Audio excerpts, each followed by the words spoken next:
Hello everyone, welcome to the lecture of IC engine fuel and lubricants. Today we will discuss the performance parameters of any engine, then basic measurements, blow by measurement, how the testing of SI and CI engine is done. We will see in this content we will see that, and we will do a numerical problem on testing and performance. So, the topic is performance parameters. We all know that what is performance. Any engine, you know that any engine is identified by its performance. We give energy in the form of input and we found some output and emissions from the engine.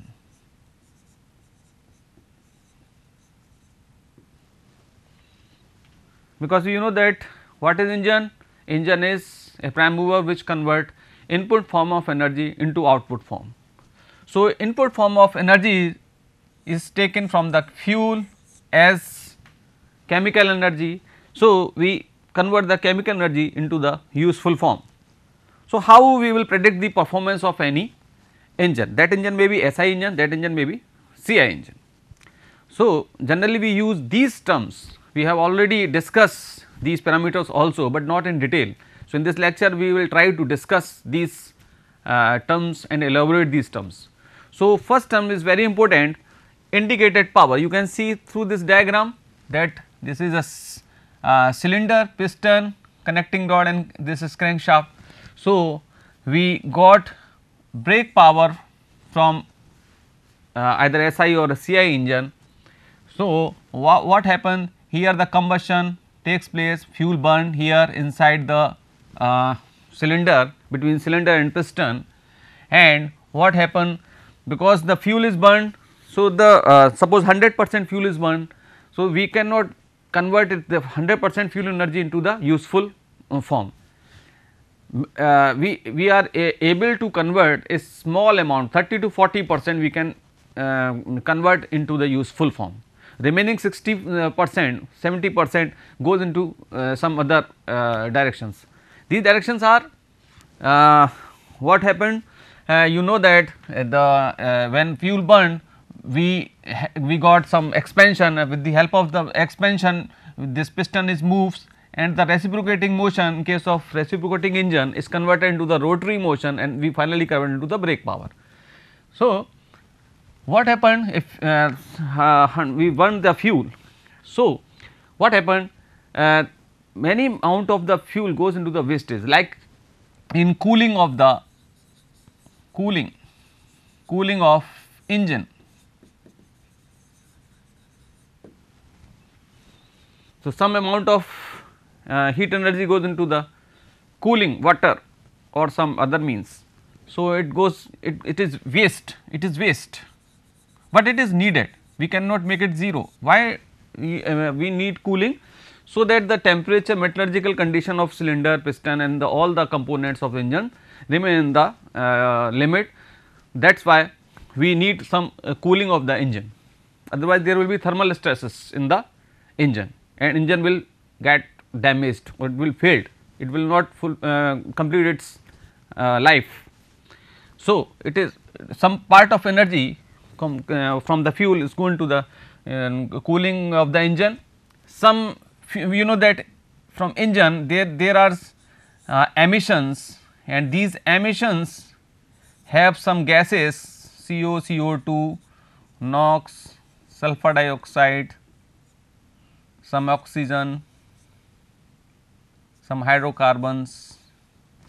So, they are emitted into the surrounding at higher temperature. Let surrounding temperature is 25 degrees Celsius and the exhaust temperature is very high, 70 degrees Celsius or maybe above it.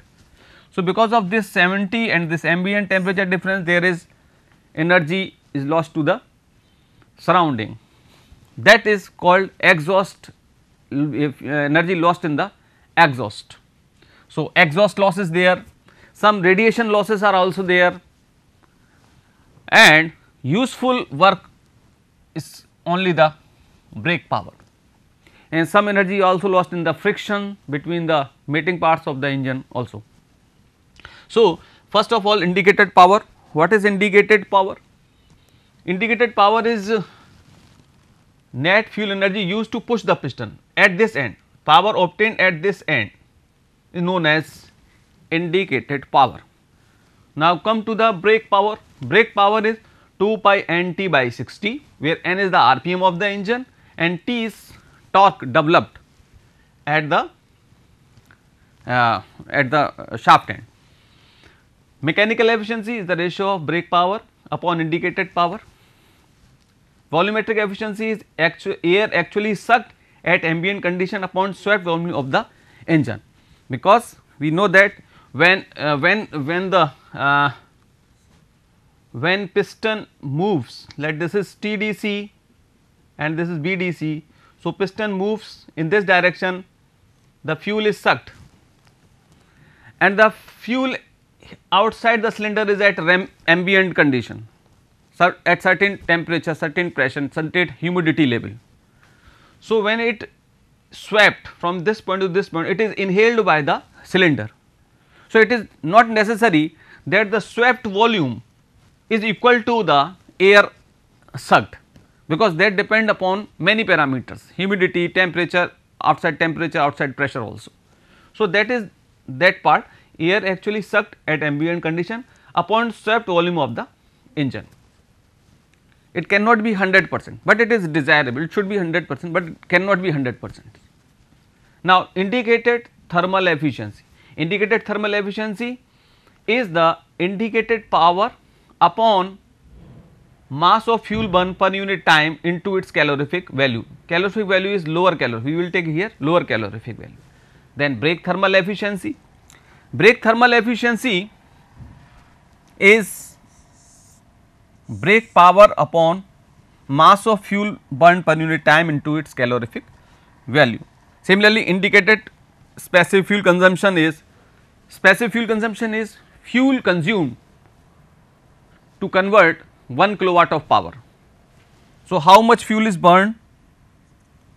How much fuel is burned to convert 1 kilowatt of indicated power is known as indicated specific fuel consumption, and it is formulated as m dot f upon indicated power. Now, brake specific fuel consumption. Brake specific fuel consumption is simple, mass of fuel burned per unit time to impart 1 kilowatt of brake power. Now, mean effective pressure, we have already discussed this mean effective pressure, it is average pressure throughout the cycle, and it is measured as mean effective pressure is net work of the cycle, output of the cycle upon swept volume. It is measured with the help of indicator diagram. Indicator diagram is nothing but only the representation of pressure versus volume, or pressure versus crank angle rotation diagram. So, mean effective pressure can be measured from the indicator diagram as net area of the indicator diagram upon length of indicator diagram into the spring constant. Now, the fuel air ratio. Fuel air ratio is maybe of 3 types. It is rich, it may be stoichiometric, it may be lean also. Rich means more fuel, stoichiometric or it means chemically correct fuel air mixture, and lean mixture means less fuel as compared to air. So, it is formulated by a term called equivalence ratio, which is actual fuel air ratio actual upon fuel air ratio theoretical.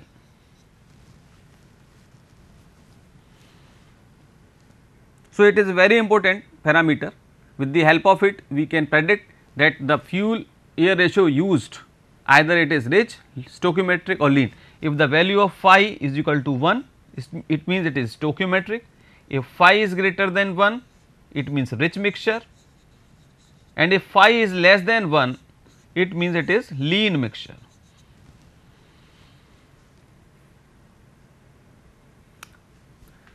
These are the measurements, because the parameters which have discussed in last slides cannot be measured direct. We need some devices to predict these values, like speed or engine RPM, because we have to, if you want to measure brake power, you cannot measure directly. There is no instrument that you can measure brake power directly. You need, because the formula of brake power is 2 pi nt by 60. So, you need RPM and you need torque. So, the RPM is measured with the help of tachometer. It is nowadays it is available in digital form also, digital or mechanical form. Fuel, then come to the fuel consumption, because engine always consume fuel, and at the same time it consumes air fuel mixture, because to run engine we need air and fuel. So, you should know what amount of the fuel is consumed per unit time by the engine and what amount of air is consumed by the engine. So, the fuel is measured with the help of fuel consumption device, measurement devices. These are of two types, volumetric and gravimetric. Volumetric means they are measured in terms of volumes, means with the help of stopwatch, with the help of some manometers, you can consume, you can evaluate the how much fuel is how much time is consumed to measure a relative amount of the fuel. With the help of this diagram you can understand that, this is a manometer and this amount of fuel is consumed in how much time. So, with the help of a stopwatch you will measure the time to consume this much amount of height of the fuel to consume in the engine. So, it is volumetric type or maybe gravimetric. The gravimetric means mass basis. Now, the air consumption is measured with the help of air box method, and second method is viscous flow air meter. Air box method is used. This is the example of air box method. Here this is the tank, it is having a volume of 500 to 600 times the swept volume of the engine because engine is running at a very high RPM. So, when it is running at very high RPM, there will be some pulsation in the movement of the air. So, this pulsation is damped with the help of using a very large size tank. This is orifice, air is sucked from here, and here the air in the tank is somewhat come into the static condition. That is why we use a large size of the tank. And similarly, with the help of manometer we measure the pressure difference across the orifice meter in terms of delta H. Delta H is the pressure rise or pressure drop in the manometer. So, viscous flow air meter is also gives you the same thing, but if the pulsation is very high, under very high pulsation, if we need accurate evaluation of the air consumption, then we use this air if the pulsation is very high. So, generally we use air box method, and this with the help of this theoretical mass flow rate is evaluated with the help of volume sucked through the orifice into density of air. This volume sucked is can be, this is rho A, written like this. A is the area of orifice and under root 2 G, HW is the height of water manding. If water is here, water manometer is here. So, rho W is the water density, rho A is the density of air which is sucked by the engine into rho A. So, finally, the formula, theoretical formula, mass flow rate of air is A under 2 G H W rho W A W. So, actually the actual formula is, if we multiply this equation by coefficient of discharge. So, the actual mass flow rate is equal to C D A under 2 G H W rho W into rho A, where rho W is the water density 10 to the power 3 kg per meter cube. So, with the help of this we can measure the air supply to the engine. Similarly, the brake power is measured with the help of dynamometer. Dynamometer may be of hydronic, may be of eddy current type. With the help of it, dynamometer we can measure torque. Indicated power with the help of indicator diagram, and second method is, because we know that indicated power is equal to brake power minus plus friction power. Then friction power is measured with the help of this Williams line method, Moore's test and motoring test. Moore's test is used for multi-cylinder type of engine, multi-cylinder.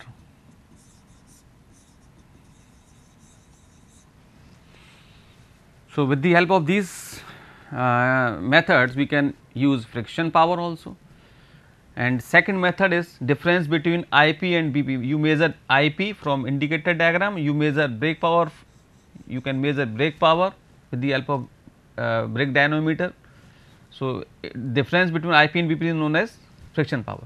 Now, the heat carried away by the cooling water, it is mass flow rate of cooling water into its specific heat into temperature output of cooling water and temperature input of the cooling water. Exhaust gas temperature is this exhaust heat loss. So, it is also a sensible type of heat loss, and it is measured as mass of gases into specific heats of gases leaving the engine into temperature difference between ambient condition and the exhaust gas condition. We also done some exhaust gas analysis. We measured gases, 5 gas analyzer is used. With the help of 5 gas analyzer you can measure the different gases coming out from the engine, like NOx, hydrocarbon, carbon monoxide, carbon dioxide, oxygen, etc. Smoke density is measured to measure the smoke from the engine. It measures the opacity of the smoke. Now, come to the topic blow by measurement. What is a blow by measurement? You know that after a time at very high compression pressure, the combustion chamber, in the combustion chamber there are residual gases, and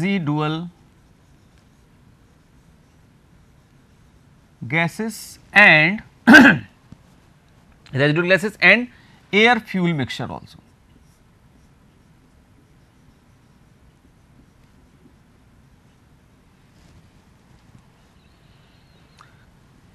This is the cylinder part, and in the cylinder there are some cylinder liners. These are cylinder liners.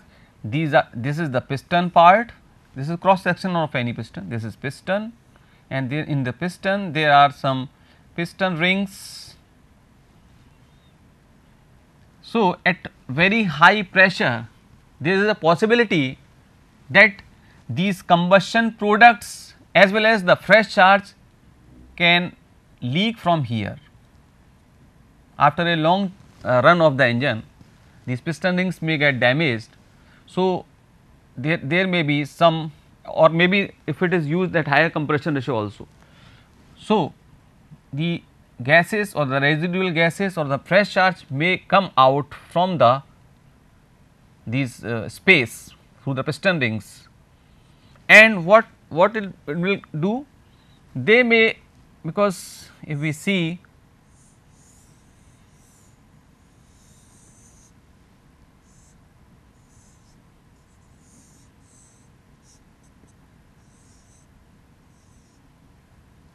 there are some lubricants, lubricating oils here.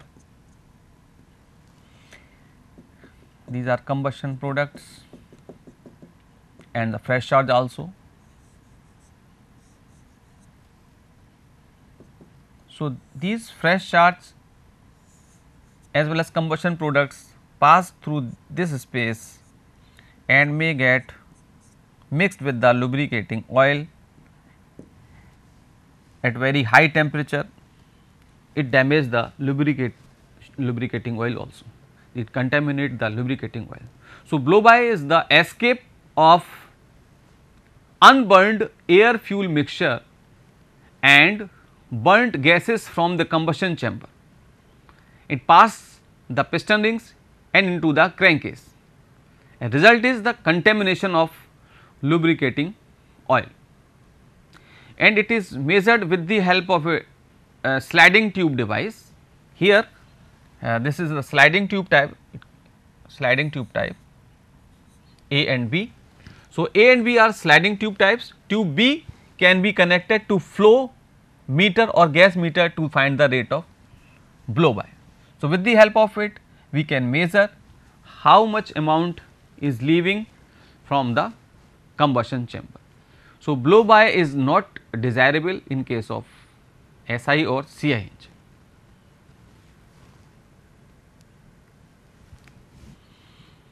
Now, come to the testing of SI and CI engine. What do you mean by testing? Testing means if a manufacturer is predicting that this engine is of 5 HP, means 5 horsepower or 5 kilowatt power, it will predict 5 kilowatt power. So, we have to check that engine, either it will give you 5 kilowatt power at full load or not. So, that is called testing of SI or testing of CI engine. So, what are the parameters for testing? We have discussed, there is performance parameter like brake power, indicated power, its thermal efficiency, brake specific fuel consumption, exhaust gas temperature coming out from the engine. So, it is torque, these are the parameters. Engine may be constant speed type, engine may be variable speed type also. So, in constant speed type engine means we kept the RPM near about constant throughout the load condition. So, if we see if a constant, for example, I am taking a constant CI engine that running at a constant speed of an around 1500 RPM. So, the brake specific fuel consumption and at the brake power, the BSFC is like this.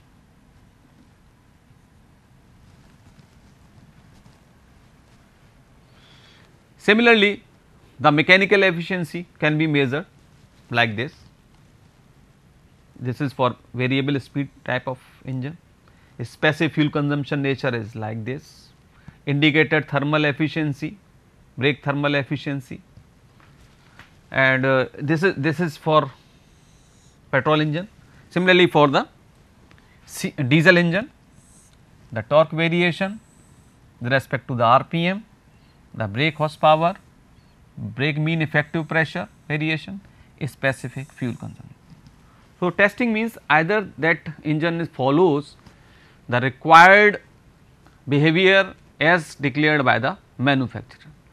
So, we will do all these tests. Now, we will take a numerical problem.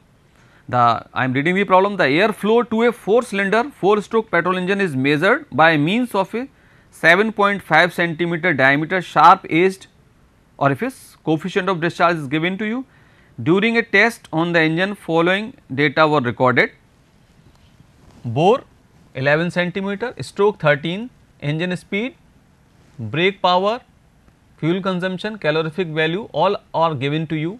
The pressure drop across the orifice 4.1 centimeter water, atmospheric temperature and pressure is given to you. Calculate thermal efficiency on brake power basis, means brake thermal power, brake thermal efficiency.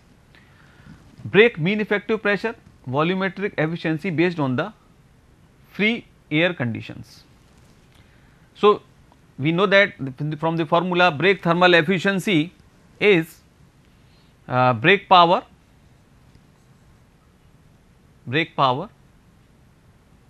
upon mass flow rate of fuel into its calorific value. So, with the help of it, it is all the parameters given, it comes out 29.4%. Now, the brake mean effective pressure, it is brake power per cylinder, because it is a 4 cylinder engine. So, we will take brake power per cylinder upon swept volume LAN. So, 36 by 4 pi by 4 d square L and 2250 is RPM per unit time. So, it comes out 3.885 bar. Now, volumetric efficiency is measured volume of air inhaled upon swept volume. Volume of air inhaled is measured with the help of this formula CD into A orifice, we have already discussed it in air box method, under delta P rho air, where delta P is given in terms of water, rho GH we convert into rho GH, and rho air can be calculated P upon RT. P is atmospheric pressure, R is characteristic gas constant of air, into T in temperature Kelvin, which is given as 15 and 1.0. So, it comes out, rho air comes out here, and so air inhaled with the help of this formula, coefficient of discharge is given to you. So, it is comes out 0.0832 kg per second. Now, because you have to evaluate swept volume also. So, swept volume is number of cylinders, because there are 4 cylinders. So, total swept volume is equal to number of cylinder into pi by 4 d square L into the working cycle per second, because it is a 4 stroke engine. So, here we will take working cycle as n RPM by 2, RPM by 2. So, here RPM is given to you 2250, the working cycle, because it is 4 stroke, that is why we will take n by 2. Finally, we will get, if you put the values, you will get volumetric efficiency is equal to 0.898.